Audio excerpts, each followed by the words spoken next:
Pagod ka na ba? Tara, pahinga tayo sa presensya ng Diyos. May mga panahon na nakakaranas tayo ng iba't ibang uri ng bagyo. May mga bagyong literal na nagdadala ng malakas na hangin, pag-ulan at pagbaha. May mga bagyong emosyonal na nagdadala ng mga sakit, pagkawala at kawalan ng pag-asa. Ngunit sa gitna ng lahat ng mga bagyong ito, naririnig natin ang isang mensahe ng pag-asa kung saan ang presensya ng Diyos ay mararanasan natin ang kapayapaan sa bagyo ng buhay. Sabi sa Isaiah 43 verse 1 to 2, huwag kang matakot, ililigtas kita, tinawag kita sa iyong pangalan, ikaw ay akin. Pag dumaan ka sa malalim na tubig, sasamahan kita. Tumawid ka man sa ilog, hindi ka malulunod. Dumaan ka man sa apoy, hindi ka masusunog, hindi ka matutupok. Ito ang pangakong tulong, lakas at proteksyon ng Diyos sa matinding pagsubok. Kasama mo ang Diyos, hindi ka nag-iisa.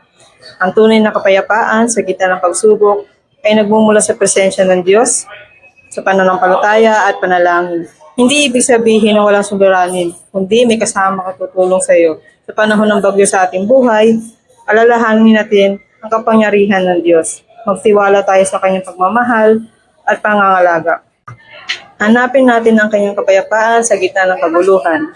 Dahil sa kanyang presensya lamang natin matatagpuan ang tunay na kapahingahan. Amen?